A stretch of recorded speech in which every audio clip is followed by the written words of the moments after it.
Okay. Hi, how are you? After 25 days of wellness in December, I missed seeing everybody and being on here regularly. So what I would do a live today on autoimmune conditions and just, I think, giving a better understanding, a deeper understanding of as to what's going on and why so many people have them and why people who do have them get more than one. What are the commonalities between autoimmune conditions? So that was my thought today, was like, let's talk about that. And even if you haven't been diagnosed with an autoimmune condition, but you have a lot of chronic, hi Diane, you have a lot of chronic health issues, because that is probably leading you towards, marching you right along towards the potential diagnosis. Hi, Marianne. So I have this streaming to 3 different places. I can only see comments from people coming on who are watching on my Organic Health Journey page. If you're watching from one of the other 2 places, I don't see the comments, just so you know. I'm not ignoring you. Okay, so yeah, what are the commonalities among autoimmune conditions or chronic health conditions? And because this is what I hear a lot when, and actually in my own experience, we have symptoms. We have pain in our joints, or our belly hurts, or I used to get terrible migraines. I was on prescription medication for migraines, and we want to find out like what that is. Why do I have headaches? What's the thing that's going to make the headaches go away? Even if we think that much, a lot of times it's just give me the prescription to stop the headaches, but all that does is mask the pain, right? The next day you're going to have headaches again. So it doesn't really stop the headaches. But we tend to think, what's the thing that's causing the pain? Give me the thing for that. So we're very much chasing our symptoms, and we're very much chasing our diagnosis, right? So what I thought, let me see if I can share my screen, is let's talk about the bigger picture and how to really make a difference long term. And what I think is really important to understand too is that if you have autoimmune conditions, it didn't just start. By the time really symptoms are showing up and you're now being diagnosed, that's been going on in your body for quite a while. The body can really take bad stuff for a long time. It can really handle things not going the way they're intended until, symptoms start to show up. So that's really important to understand. When I had Graves' disease, that was my first thyroid autoimmune diagnosis. And that was in my early 30s, late 20s, early 30s. I remember going to the endocrinologist, and I had, I guess it was my early 30s now that I'm thinking of it. I had run a marathon, and I had trained for that marathon pretty quickly. Like within 3 months, I went from just kind of running to deciding I wanted to do a marathon. So I bumped my mileage up pretty quickly. And so I had a lot of body pain, a lot of fatigue. I dropped a lot of weight. And I thought it was from the training for the marathon. And what the endocrinologist said to me when I went is, she said, this has been brewing for quite a while. She looked at my antibodies for, when you have thyroid autoimmunity, you have antibodies against your thyroid. She said probably well over 2 years, at least 2 years, my body was on the way to thyroid autoimmunity. And that's a really common one. So many people have thyroid issues. So let's talk about why that is. Okay, so what's really going on? I wonder, let me see if I can make this a little bigger. Can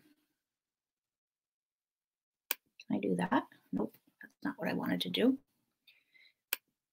Right. Okay, I don't know how well you can see this. I hope it's well enough, but these are the triggers. So these are the autoimmune conditions, sorry. And this slide is from a thyroid class course that I took, an advanced course as an FDN. So the focus is on thyroid, but you could put any autoimmune name up here: multiple sclerosis, rheumatoid arthritis, all of that. And because these are what's showing up, these are the diagnosis, and underneath are what's actually happening. What is going on that's causing the thyroid or really the immune system to not be functioning well. So what we can see is there's GI dysfunction. The gut is not doing its job. The body's not detoxifying. That's what happens. Waste products of the cells, chemicals, toxins that your body's trying to get rid of are not leaving the body. And so that's building up the body and affecting the immune system. And here we go. That affects the immune system. That throws off like the regulatory system. The immune system should be triggered. It should handle what it needs to handle, and then it should turn off. But with autoimmunity, that turning off component isn't happening the way it should, and things are staying on. So, it might be that there are nutritional deficiencies, oxidative stress. That's what happens when the body has a lot of toxins or free radicals are being produced. Free radicals are, antioxidants will handle free radicals. Free radicals are produced when your body is exposed to these types of toxins, and then free radical is like a free electron chain that is left for maybe a cancer cell or some other component that to latch onto and now kind of take over the molecular structure of that cell, which is not a good thing. So we want free radicals to be cleaned up and handled, and oxidative stress really inhibits that problem. And then HPA axis, that's your adrenals, that's your stress overload.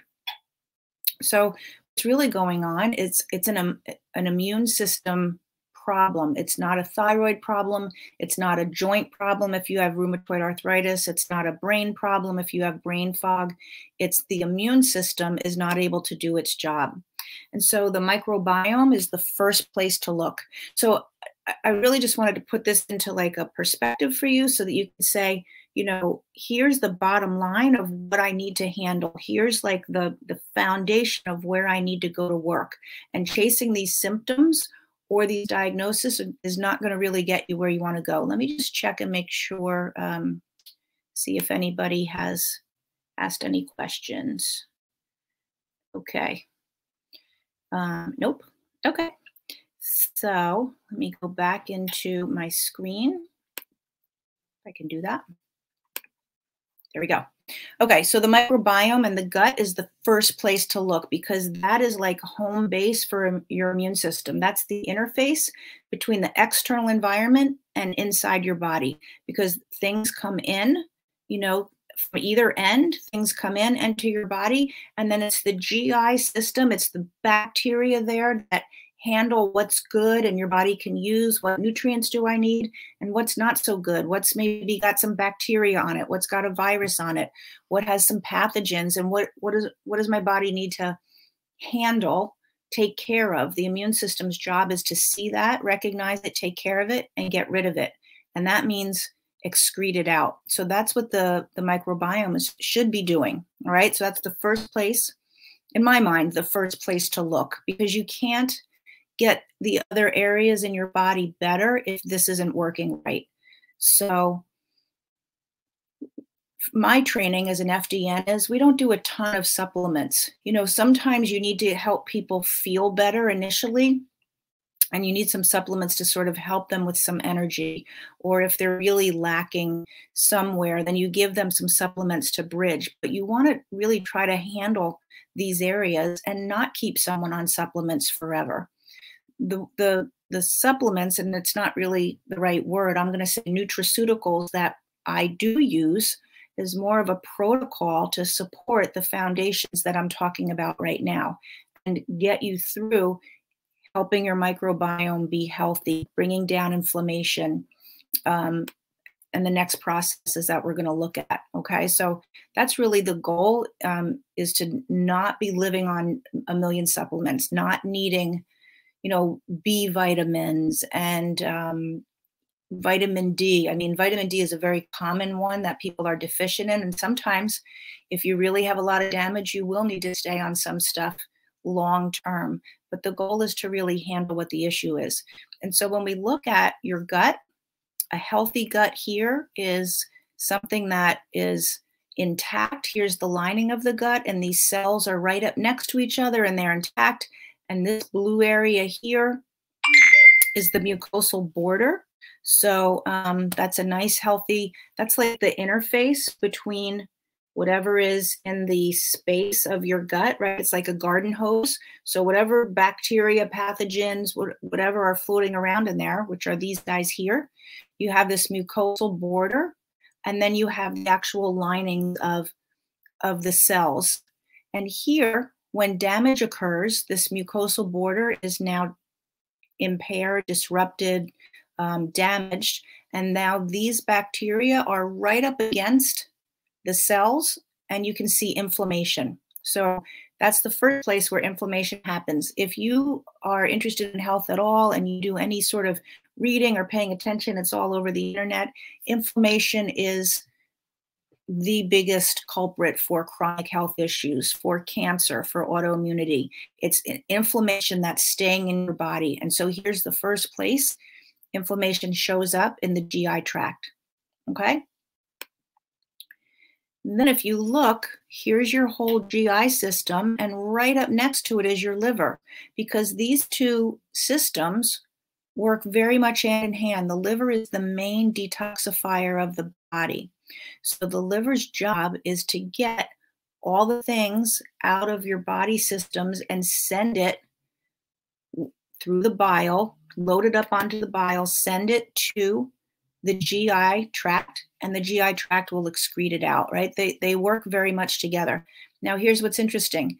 The liver gets a lot of its information from the gut bacteria. So if you don't have good gut bacteria, then you're interrupting your liver function. Another thing that's interesting, if we're talking about thyroid, is the thyroid is producing a hormone for every single cell in the body. So every cell in every organ needs the thyroid hormone to do their job. That means if your thyroid is impaired, you're going to potentially slow down your GI system and slow down the process of getting rid of waste. You also potentially are, or probably, I'm going to say, impairing liver function and your body's ability to detoxify. Okay, if you have, let's say, celiac disease, that's another autoimmune disease. So whatever shows up in your body probably has a genetic component. Maybe it also has, some specific weaknesses, a weak link that your body has. So somebody might have celiac, somebody might have thyroid, somebody might have rheumatoid arthritis, right? But celiac disease is where you are, you're an autoimmune response really specifically to gluten and to wheat, and that's happening in the GI tract here. So rheumatoid arthritis is happening in the joints. It doesn't really matter. This whole system has to be supported and improved and get everything working again. And then once you get down the road with that, you can tweak specifically for people, maybe what nutrients are you still lacking in, or what enzymes, or, things like that. But we've got to go to work on getting this GI tract and this liver functioning well together. Okay? What works with the liver, this whole green system, is your lymph. So the lymphatic system can look a lot like the circulatory system. It runs throughout the body, and it is bringing toxins like from your brain, from your joints, from the different tissues in your body. It's pulling those toxins out, or the waste products from the cells are releasing into the lymph, and then the lymph is draining everything into the liver so that the liver can do its job. So what's important about this, a couple of things. The main thing, I think, for this conversation is that the lymph system doesn't have a pump like your heart. There's nothing making that lymph move other than like gravity. It should be moving throughout your body, and gravity is helping that, and it should just flow well. when it's not flowing well, it gets congested. And why would that happen? Well, think about a plumbing system like in your house or the sewage system out in the street, right? If if we get it to an endpoint that is backed up and not clearing, like the drain is clogged, then everything upstream is going to be clogged. Little by little by little, it's all going to get clogged. So this whole lymphatic drainage system is going to get backlogged if the liver is backlogged with trying to handle a toxic load. And the liver is going to get backlogged if the gut is not eliminating things out well. Let me just go back into here and see if there's questions. Yeah, so the question here that I can see is, how do you improve this? What type of additives are recommended? So I'm not sure what you mean by additives, but how do you improve this is, and this is from several minutes ago, so you may have been asking about the gut, but it's a whole strategy. You have to start, think of your body as like a funnel, like getting rid of all these toxins from the brain, all the tissues on down, pulling it out. The liver does its job as a filter, and then the gut poops it out, right? That's what happens. That's what's supposed to happen. And if it's not happening over time, inflammation occurs over time. Things get clogged up and congested, and now we have systemic inflammation, not just in the gut itself, excuse me.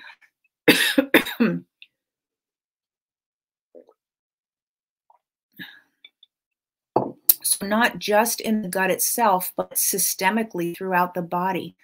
Brain fog is inflammation in the brain. I can remember having brain fog where I couldn't even remember what day it was. Hold on, sorry.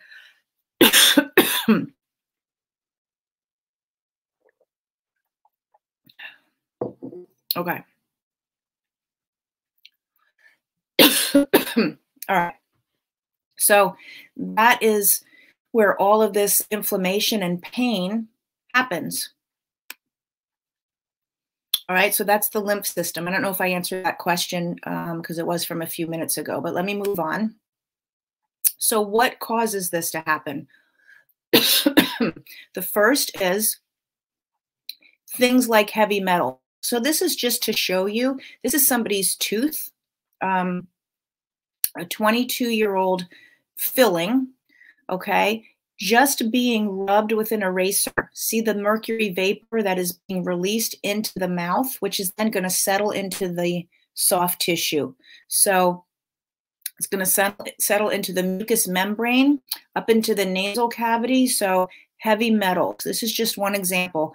Arsenic is another heavy metal, which is found in rice and some other foods, but heavy metals can be a problem, especially if you have those kinds of fillings. What else is going to cause this issue? Parasites. Parasites will do a couple of things.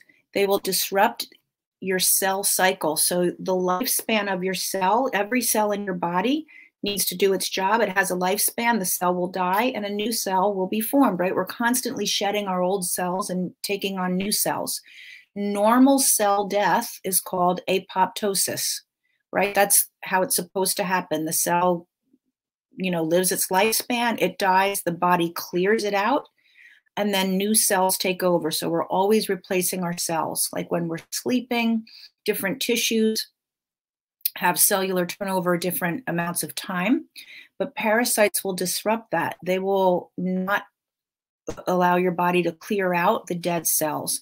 They will also suppress your immune system. They'll hide in your body and they'll protect themselves from your immune system so that your immune system doesn't recognize them and can't go after them. Parasites, yes, they're in your gut, but they also travel up. They travel up into the liver. They travel into the gallbladder, and they can actually travel throughout your body.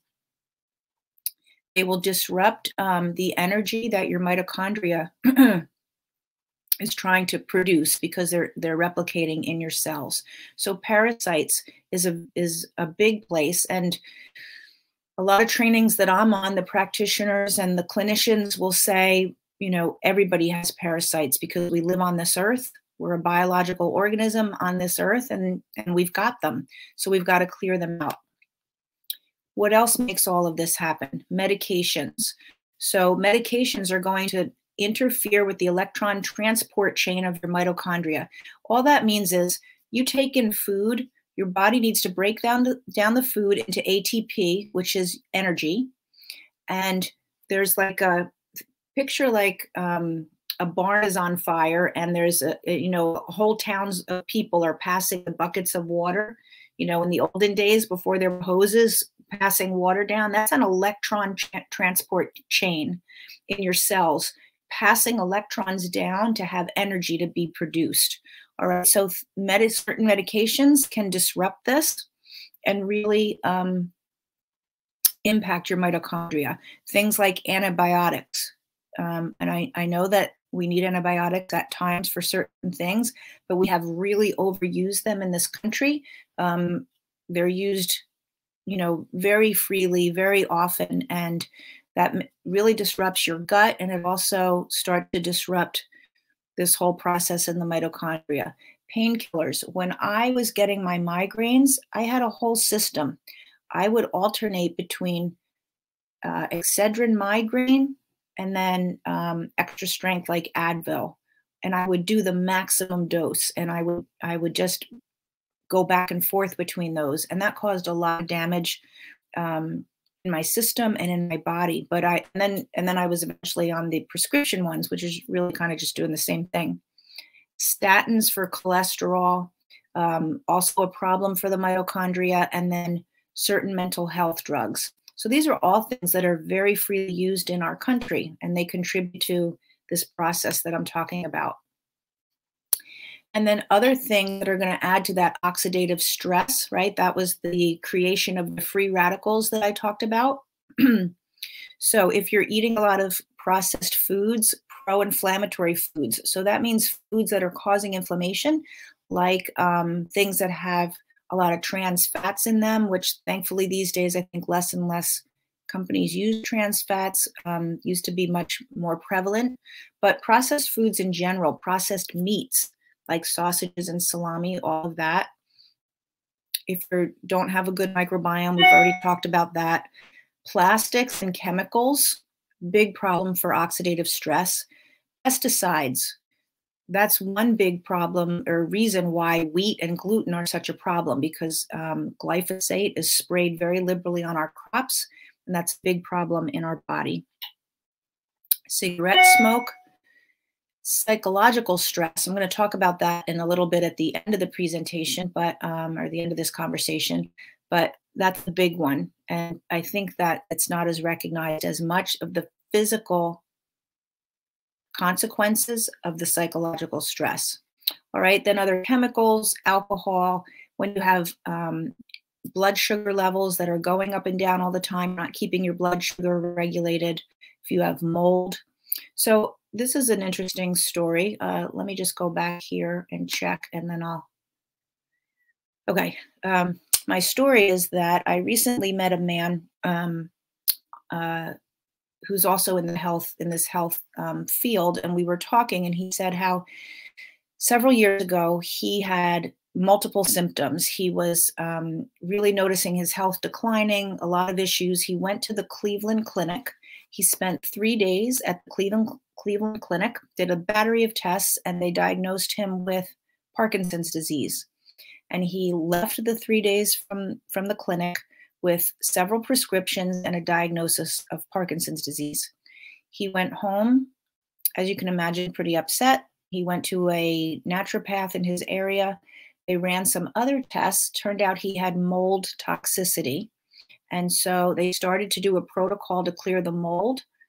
All of his symptoms stopped. In 2 weeks, his tremors stopped. As more time went by, other symptoms that he had, and he didn't have Parkinson's. He had mold toxicity. So mycotoxins and mold in our environment are huge, and people who have had Lyme disease, that becomes like a chronic stressor in the body. Okay, I want to shift from those things. I think that you probably maybe have heard of those before, or you certainly maybe understand those and how that would affect your immune system.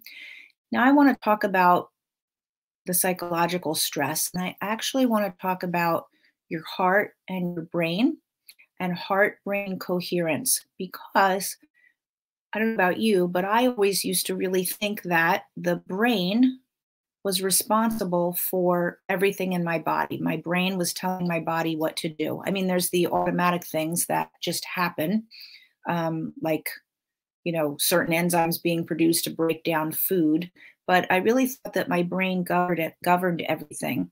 And what I've learned is that the heart is actually much more in control of what's going on in the body and giving the brain information. So the brain is responsible for maybe, I don't know, 5% or so of, you know, what you're consciously thinking and then the actions that your body is taking.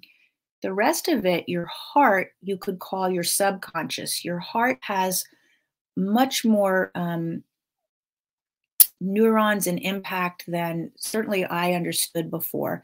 And so the heart is constantly giving the brain information, and then the brain acts on that information, it's just really so amazing.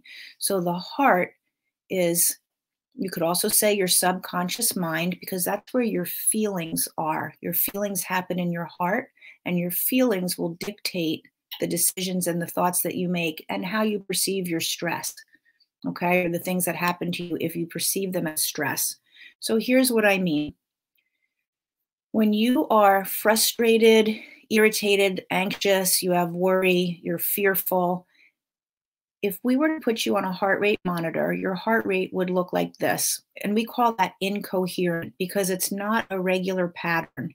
It's up, it's down, it doesn't have the same space between the waves. It's kind of all over the place. All right, so this is called incoherence. HRV is heart rate variability. So we're looking at the variability between the heart rate waves.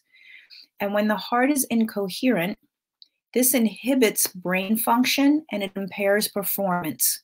It impairs your conscious decisions of like having to solve a problem or being in an argument with someone, but it also impairs your brain is trying to tell your immune system what to do. The vagus nerve, which comes down from the brain and goes all the way down into the body, it goes into the gut.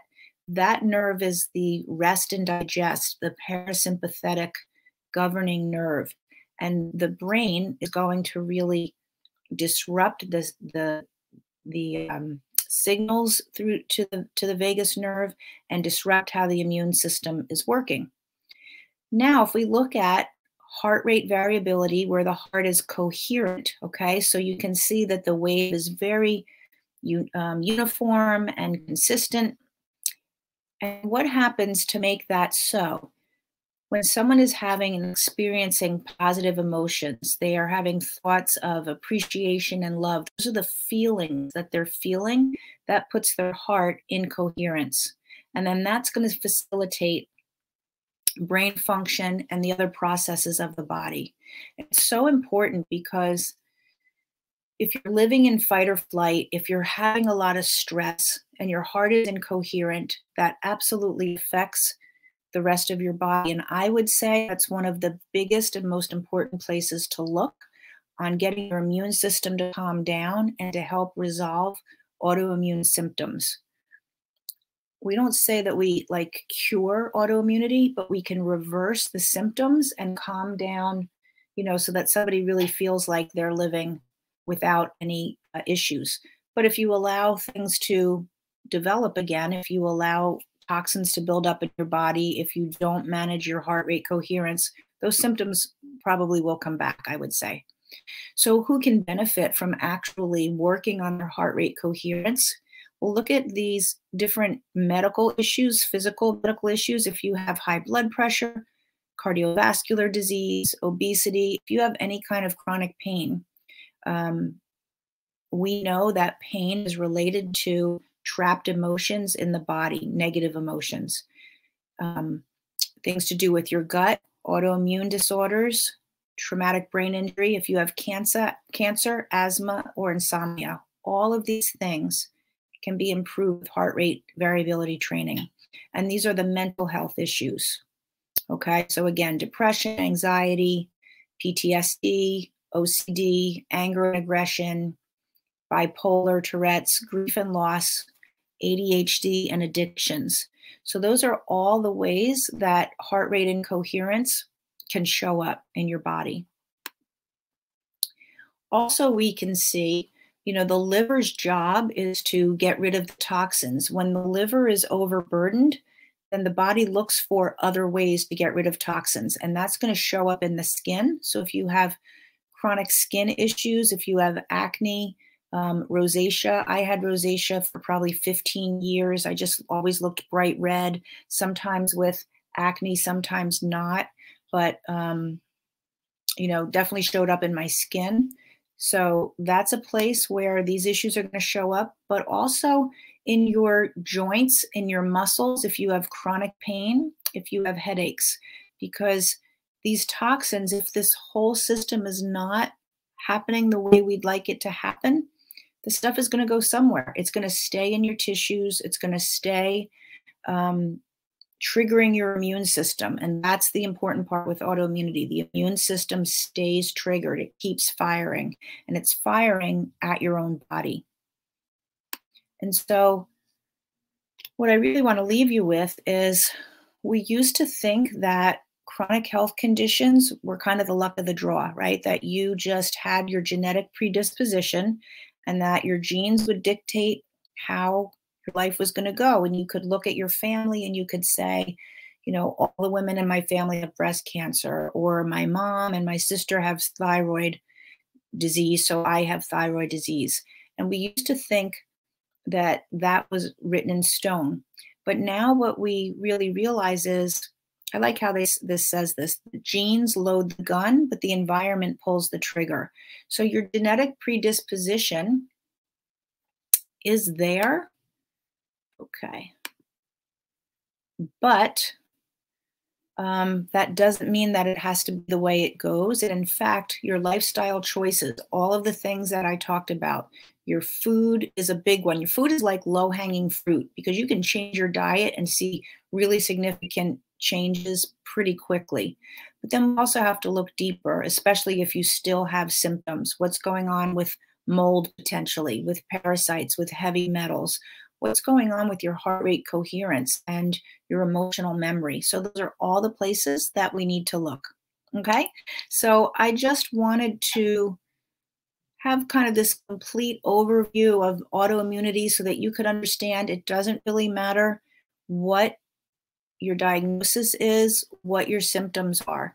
You need to go to work on all of these areas, and you can reverse those. You can really be symptom-free when you get to the other side of it. I'm not saying it takes 3 weeks or even 6 weeks or 12 weeks. It might take a year and a half, 2 years. It depends on how complicated your issues have become, because what happens is, when the immune system isn't working well, now multiple things show up. So when I, normally would be able to handle parasites, now parasites take over. Not take over, that kind of sounded like science fiction, but parasites thrive in my body. And now with parasites thriving, I'm also not clearing heavy metals. So now I have heavy metal toxicity. I've got both of those things. And now I get bit by a tick and I have Lyme disease.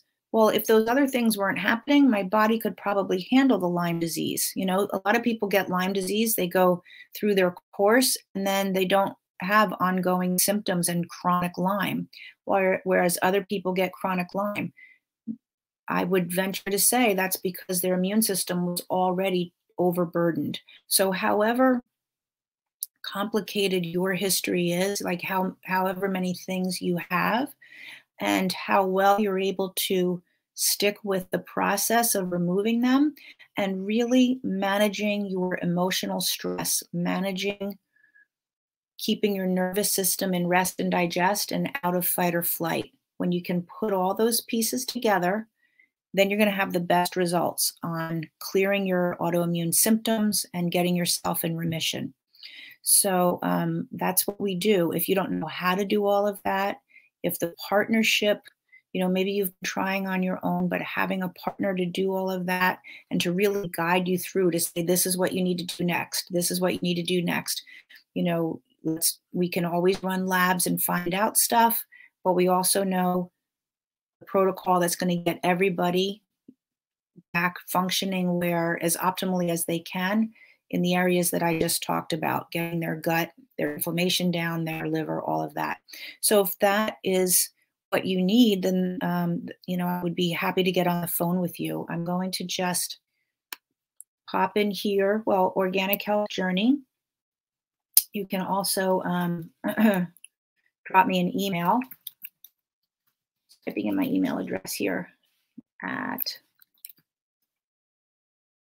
we can talk about, what have you tried so far? What hasn't worked? What are your goals? Where do you want to go? What you're dealing with. Okay. So thanks so much for your time. And I will see you again this week, I'm sure. Have a good night. Bye-bye.